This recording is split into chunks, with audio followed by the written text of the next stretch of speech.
When a simple wrestling match won't suffice, when a technical tussle won't temper tension, that is when the ante goes up and the bars come down. The steel cage match is where the greatest of wrestling rivalries have reached their crescendo. They may come in many different shapes and sizes these days: chambers, cells, domes, a kennel. It all comes back to the same general idea: lock them up and let them at each other.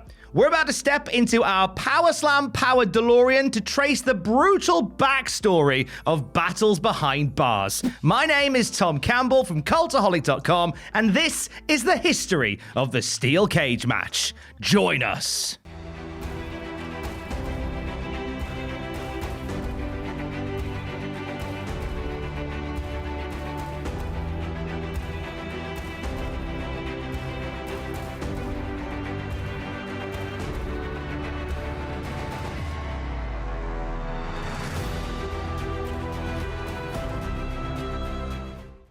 All right, let's rewind to June of 1937. What a time! We were rushing to the Picture House to watch King Solomon's Mines. We were bopping along to Guy Lombardo's banger, It Looks Like Rain in Cherry Blossom Lane. And it was also the month that one Robert James Morello was born, the man we'd know and love as Gorilla Monsoon. Will you stop? It was in the summer of 37 that we witnessed a groundbreaking method used to settle the score between two Georgia-based wrestling rivals. The Mad Hatter of the mat, Count Petro Rossi, had a growing popularity due to his unpredictable, sometimes very violent wrestling style. He'd been tangling for several weeks with straight-laced technical wrestler Jack Bloomfield. In previous matches, the wild and woolly Rossi would climb through the ropes and break some of Bloomfield's pretzel-inducing holds, leading to unsatisfying count-out losses. The promoter wanted to put a stop to that and give the fans a decisive result in the feature attraction. He just needed a way to stop the count from taking a count out. Maybe he could put something around the ring that cut off all exit points. Something that encaged the wrestlers. And that's when it was born. The Chicken Wire Match. Newspaper The Atlanta Constitution hyped up their match made in mesh across several editions in the days leading up to it. It all went down at the West End Arena, just off Park Street in Atlanta. And it was a wrestling curiosity that brought fans out in their droves. To ensure no rope breaks took place, the 5-foot-high chicken wire structure was placed inside the ring, leaving only about a third of the canvas for Bloomfield and Rossi to compete in.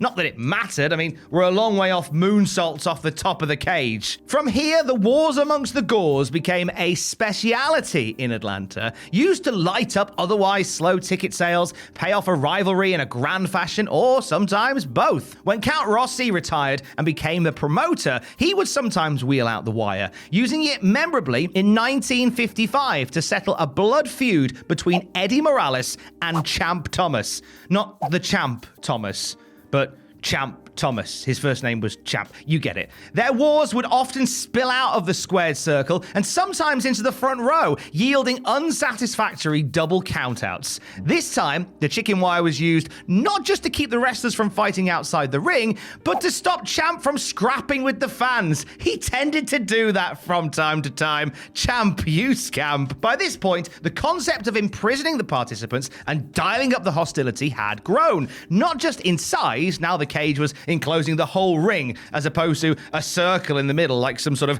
evil cookie cutter, but grown out of Atlanta as well and moving around the US map. Canadian wrestling fans also loved themselves a bloomin' steel cage match by the 50s. Frank Marconi's heated 1954 rivalry with Tony Angelo, not Tony D'Angelo, saw them rage in a cage in Edmonton, Alberta, one of the final times they would meet each other in the ring. And what a blow-off it was too. Across America, through the next few decades, territories would develop their own iterations of enclosed combat. Some evolved to chain link fencing, making for construction quicker and the cost being a little lower, whilst others stuck with tried, true, tough-on-the-skin chicken wire. Big-time wrestling opted to place a shark cage in the center of the ring at one point to settle the score between Chief Jay Strongbow and Bulldog Don Kent in 1976. Not too many running clotheslines in that one, or indeed a running anything. In Memphis, Memphis, they went the other way, making the cage even taller and even wider, now encompassing the ring and the surrounding floor area. As Jerry Lawler battled Randy Savage in a brutal final act inside the Memphis cage, they would have had no idea that they were competing in what would become a prototype for a WWE signature match. McMahon's machine would begin dabbling with the diabolical design in the 70s. Bruno Sammartino and Ivan Koloff clashing in the cage in front of a sold-out Madison Square Garden. The crowd roared as Sammartino bounced Koloff's bloodied head off of the cage wall, knocking him out temporarily before acknowledging the fans with a fist pump and strolling through the cage door. The leaving the cage motif had been brought in slowly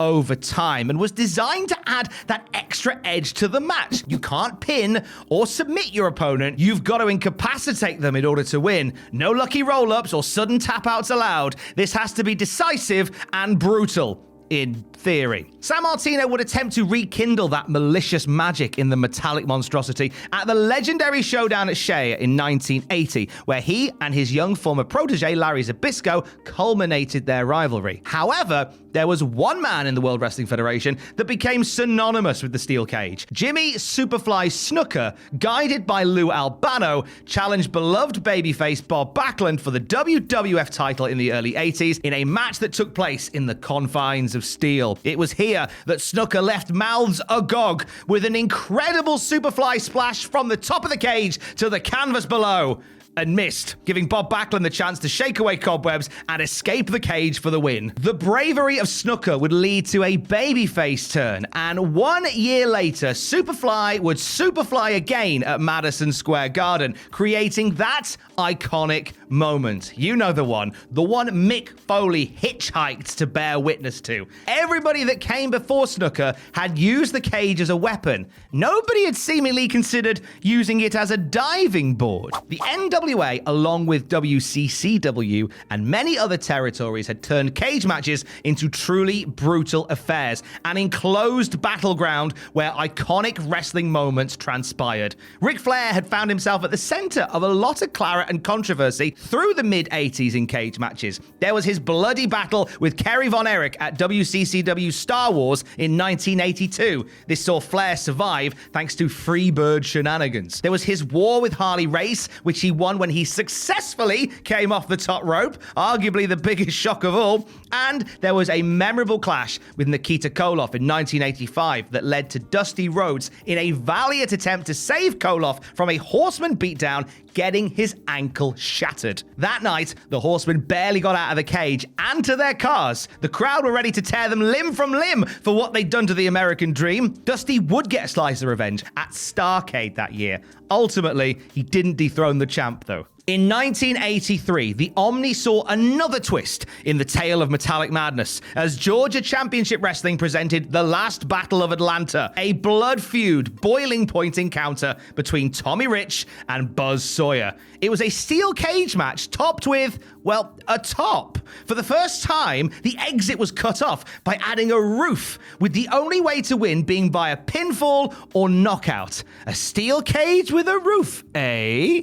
Let's pop a pin in that for now. NWA Florida would break the record for shortest steel cage match in history at the War Memorial Auditorium in 1987. Lex Luger squared up to Bruiser Brody inside the cage that night, but they'd already clashed earlier in the evening. You see, Luger attempted to tell Bruiser Brody how the match was going to go that night. Plan it out move for move and beat for beat. Bruiser Brody don't play like that. He likes to call it in the ring, you know? And as soon as the match got started, Brody stopped selling for Lex Luger's offense. Realizing that he was trapped in a steel cage with a very real monster in Brody, Lex chose not to be our hero that night and made an express exit out of the cage and straight for the exit. It's around this point that we start to see some real innovation in steel cage matches. The NWA raising the stakes of cage carnage even higher. Dusty Rhodes, always one to mix it up in wrestling, came up with the idea of making the steel cage structure so big that you could fit 2 wrestling rings inside that baby, and thus War Games was born. War Games was born. Traditionally, 2 teams, later 3 if they were feeling cheeky, would enter the war zone at timed intervals. And once every soldier was on the battlefield, the match could be ended by submission. This would be the last time we'd see a true, successful cage match innovation for about 10 years. NWA Mid-Atlantic experimented with stacking cages on top of cages with the Tower of Doom in '88. They put an electric chair inconveniently in the middle for one of them, the Thunderdome cage match. Remember that? Yeah. WCW had Hogan and Savage play a crap live-action version of the video game Gauntlet in the Doomsday cage match in 1996. It was slim pickings. War Games, though, whilst not always a home run, would deliver on the promise of multi-man mayhem with a steel surrounding. Now, as for Dusty, he'd dabble in cage match brainstorming many years later for TNA wrestling, suggesting, apparently as a joke, to do an all-steel cage match pay-per-view. From this, TNA Lockdown was born, complete with complimentary War Games ripoff Lethal Lockdown at the top of the card for good measure. The National Wrestling Alliance and later WCW embraced the red-soaked horrors of steel cage combat. The World Wrestling Federation, however, opted for a different color. Blue. The main event of WrestleMania 2 saw King Kong Bundy and Hulk Hogan clash for the WWF title in a steel cage match. But the skin-gnarling wire mesh had been replaced by thick blue bars. Now, in storyline land, the change was instituted because King Kong Bundy was such a beefy lad that a traditional cage would give way when he attempted to scale its heights. Exchanging the wire for iron poles meant Bundy could clamber up the construction with no harm coming to him or the gimmick. The other benefits of the big blue bar cage were that fans could watch the action much easier than other cage matches. It also gave WWF their own unique, bright, cartoon-like interpretation of a well-worn match trope. Plus, let's not forget the merchandising possibilities. Hey kids, if your parents don't buy you the WWF Sling 'em Fling 'em wrestling ring with cage match accessory, then they must hate you. Oh, and tell them to buy WWF Steel Cage Challenge for the NES and bring the blue bar battles into your living room. Call now, buy both, buy 10, buy whatever, I don't care. Brother.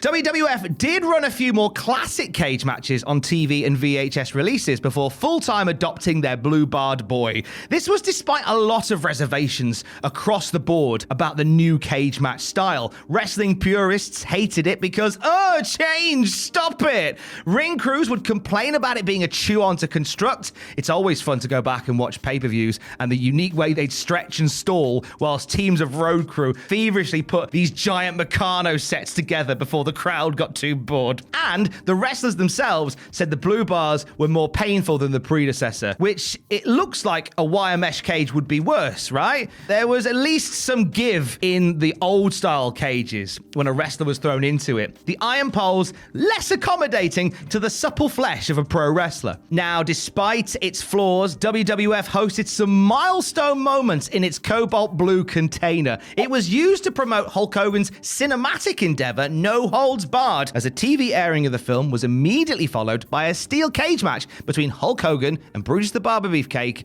against Randy Savage and the movie's antagonist Zeus, aka Tiny Lister. Rick Rude ran for the WWF title against the Ultimate Warrior in the caged main event of SummerSlam 90, and Bret and Owen fought inside the cage over the same belt at SummerSlam 4 years later. It was a few years after that, upon losing a blue bar cage battle to Sid via screwiness, that Bret Hart famously shoved Vince McMahon on his backside and cut that white-hot promo inside the blue bars. A catalyst for things to come for the Hitman in 1997. Now, I'm painting the legacy of blue with a very broad brush here, as this particular incarnation of Steel Tarnation became a regular house show incentive more than a TV one. In fact, WWF steel cage matches in the 90s were more often seen on the road than on the telly. Big respect to the crews that be putting them up on a nightly basis. Imagine the calluses in those hands. It was the 1997 rivalry between Shawn Michaels and The Undertaker that led to arguably the steel cage match's greatest spin-off. Remember the last Battle of Atlanta?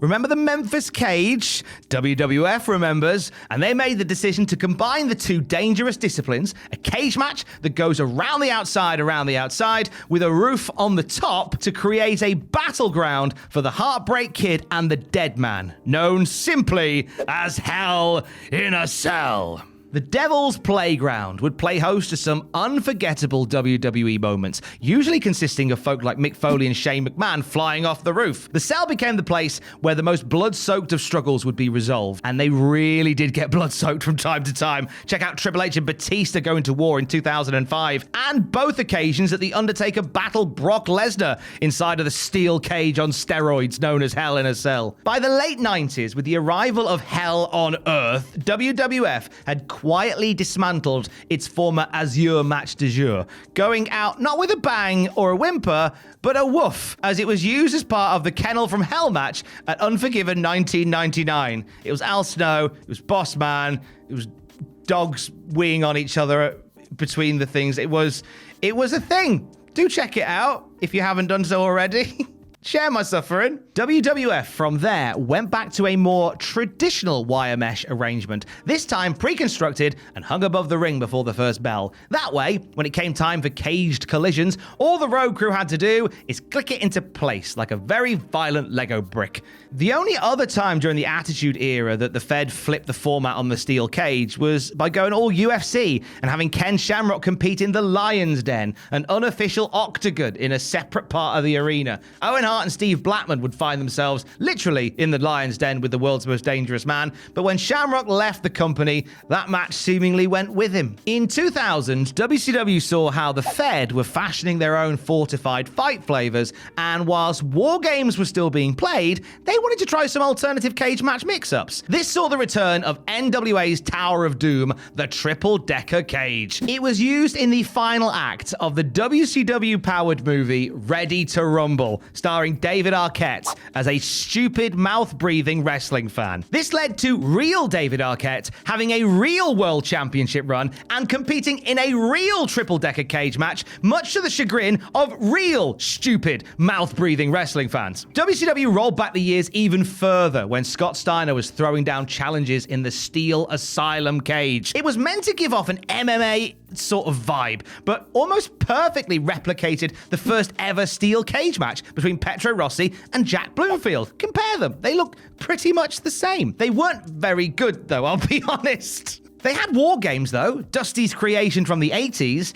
Triple H had reportedly wanted to bring that match into WWE, as it would fit the Ruthless Aggression era both ruthlessly and aggressively. Instead, they took the broader concept, a multi-man steel cage match with timed intervals, and created something uniquely theirs, the Elimination Chamber. It proved so popular with fans, combining the classic steel cage match with elements of Survivor Series elimination matches and a dash of Royal Rumble, that the Chamber was never a stranger from WWE programming going forward. Now it's its own annual pay-per-view. As for War Games, the match beyond that Triple H wanted to do in the first place, well, WWE got to run those as well. They're now a staple of NXT, with AEW even getting a piece of that action with Blood and Guts, which is similar to War Games, but not so similar that they get into legal bother. Humans will always innovate, but there is courage in knowing when to not try.